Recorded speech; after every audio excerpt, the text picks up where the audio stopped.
Components of tongue and their nerve supply को हम देखने वाले हैं इस लेक्चर में। देखिए, हमने इसके पहले टंग का डेवलपमेंट देखा है। इस डेवलपमेंट में हमने देखा था कि एंटीरियर 2/3 एक कंपोनेंट है, पोस्टीरियर 1/3 कंपोनेंट है, पोस्टीरियर मोस्ट कंपोनेंट है। अब इन्हीं कंपोनेंट्स को हम यहाँ लिखेंगे, इनके किस आर्च फेरेंजियल आर्च से किस आर्च से इनका डेवलपमेंट होगा वो इस कॉलम में लिखेंगे। उनकी जनरल सेंसरी नर्व और मोटर नर्व्स लिखेंगे। सेंसरी नर्व में भी जनरल सेंसेशन के लिए अलग और टेस्ट सेंसेशन के लिए अलग होती है, तो वो हम यहाँ लिखने वाले हैं। चलिए हम स्टार्ट करते हैं। सबसे पहले हम देखते हैं कि एंटीरियर कंपोर्टमेंट। सो जो कंपोनेंट होगा वो क्या होगा, जैसे कि म्यूकोसा ऑफ एंटीरियर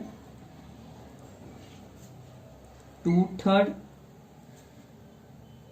इसको अपन ओरल पार्ट भी बोल सकते हैं गाइस। ये जो एंटीरियर 2/3 पार्ट होता है टंग का, उसको ओरल पार्ट भी बोल सकते हैं।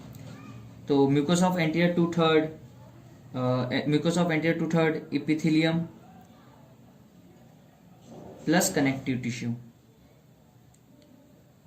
इतने कंपोनेंट्स आपका connective tissue, epithelium, mucosa of anterior 2/3 यानी कि इस पार्ट का जो हमने देखा था कि ये मैंडिबुलर आर्च यानी कि फर्स्ट फेरेंजियल आर्च से ड्राइव होता है।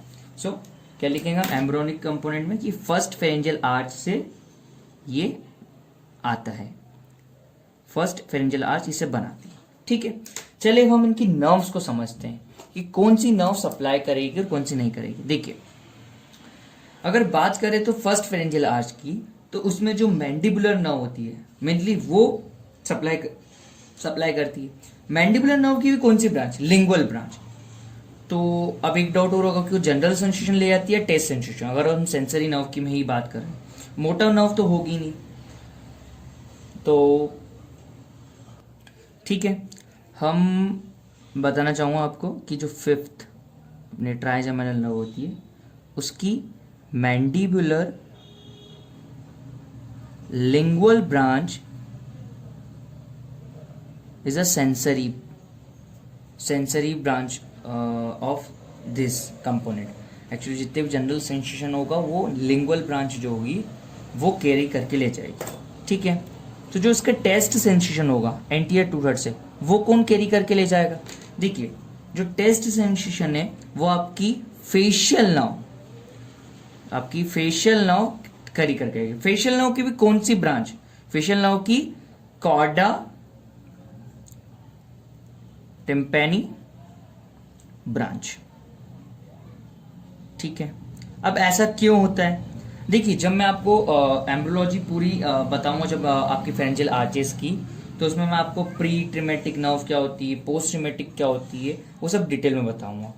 तो यहाँ आप बस यही देखिए, क्योंकि एक इनमें से जो होती है वो प्री ट्रिमेटिक होती है, जैसे कि कॉर्डा टिम्पैनी, और ये होती है पोस्ट ट्रिमेटिक। अब ये होती है, आप ये मान लीजिए, अब जब फेरेंजियल आर्च का आप देखेंगे हमारे वीडियो, उसमें आपको पूरा क्लियर हो जाएगा कि कैसे नर्व सप्लाई कर रही है वहां पे, है ना, वो भी सेंसरी पार्ट को। ठीक है, चलते हैं नेक्स्ट कंपोनेंट की तरफ। नेक्स्ट कंपोनेंट हम देखेंगे पोस्टीरियर 1/3, ये वाला पार्ट हम देखेंगे।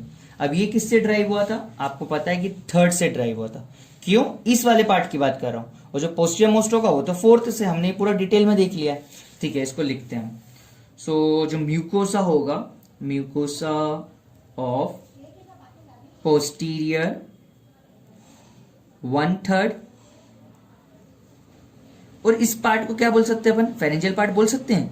बिल्कुल सही, टुवर्ड्स द फेरिंग्स होता है ना ये, तो हम इसको फेरेंजियल पार्ट भी बोल सकते हैं।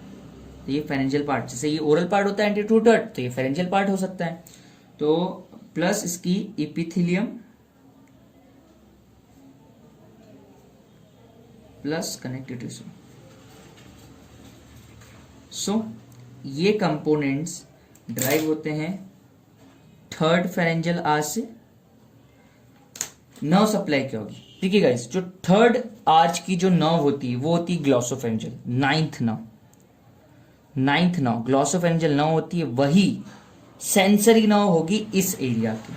सो glossopharyngeal nerve is the sensory nerve which takes general as well as taste sensation from this area। okay, चलते पोस्टीरियर मोस्ट कंपोनेंट की तरफ। हमने देखा था ना पोस्टीरियर मोस्ट कंपोनेंट। सो जो पोस्टीरियर मोस्ट लगभग ये वेन्युला के पास में होता है। अभी जब आप टंग आगे पढ़ेंगे तो जब उसके डेवलपमेंट आप वेन्युला देखेंगे, ग्लॉसो एपिग्लॉटिक फोल्ड्स के बीच में होते हैं वो। सो ये पोस्टीरियर मोस्ट रीजन की बात कर रहे हैं हम। पोस्टीरियर मोस्ट रीजन यहाँ पे भी इपिथीलियम प्लस इसकी कनेक्टिव टिश्यू,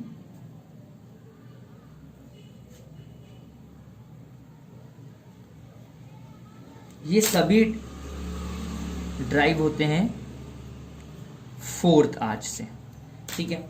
और हमें पता है कि फोर्थ आर्च की जो नर्व होती है वो 10th नर्व होती है, वेगस नर्व। सो वेगस नर्व सप्लाई करेगी। हाँ, वेगस नर्व में भी आपकी उसकी वेगस नर्व की ब्रांच होगी जो कि इस रीजन को सप्लाई करेगी, जिसका नाम होगा superior laryngeal nerve.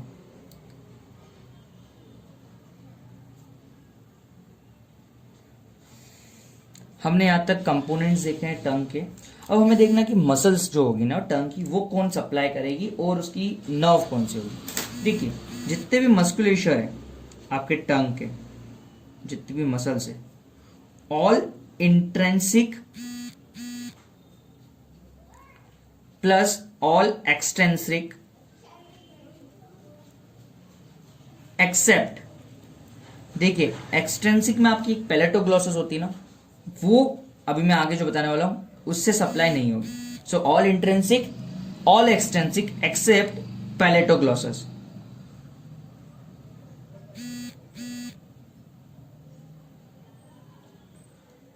All these are derived from occipital myotome. Guys ये सभी ऑसिपिटल मायोटोम से ड्राइव होते हैं। सो इसकी क्या सेंसरी नर्व होगी गाइज? मसल्स की कभी भी सेंसरी नर्व इधर नहीं देखने को मिलेगी, मोटर नर्व होगी। मोटर नर्व कौन सी होगी? 12th nerve. Your 12th nerve that is hypoglossal nerve. So hypoglossal nerve होगी जो कि मोटर नर्व होगी सभी मसल्स की, intrinsic plus extrinsic accept palatoglossus. साथ में वेगस नर्व भी होगी जो कि मोटर होगी। यहाँ पे वेगस नर्व की आप अगर स्पेसिफिकली बात करें तो कौन सी branch? Pharyngeal branch, pharyngeal branches. Guys ये आपको याद करना है, मुझे पता है कि आपको थोड़ा सा टफ लग रहा होगा, बट यूनिवर्सिटी के हिसाब से अगर बात करें तो ये बनाना कॉलम आपको याद होना चाहिए, क्योंकि जनरली इंपॉर्टेंट क्वेश्चन माना जाता है कंपोनेंट ऑफ टंग एंड उसकी नर्व सप्लाई के। ठीक है, लास्ट में क्या बचता है? अरे टंग में आपने टेस्ट बर्ड्स देखे होंगे, पेपिलेस देखे होंगे, चलिए वो भी लिख लेते हैं यहाँ पे। तो जो आपके पेपिले है, पेपिले है, टेस्ट बर्ड्स है, ये कहाँ से ड्राइव होते हैं गाइस? ये आपके ड्राइव जो आपने एंटीरियर कंपोनेंट देखा है, यहाँ पर एंटीरियर कंपोनेंट है, यहाँ पर कुछ सर्कमविलेट पेपिले होंगे, सर्कमविलेट होंगे, फिलीफॉर्म फोलिएट्स होंगे, फंगीफॉर्म होगी। तो ये सब हम डिटेल में देखेंगे जब हम टंग पढ़ेंगे। अभी आप यहाँ लिख लीजिए कि जो सर्कमविलेट एंड फोलिएट होंगे इनको सप्लाई करेगी आपकी ग्लॉसोफेरेंजियल नर्व, ग्लॉसोफेरेंजियल नर्व।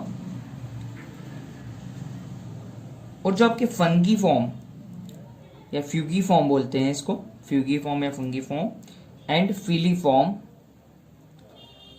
इन पेपिले को आपको सप्लाई करेगी आपकी फेशियल नर्व।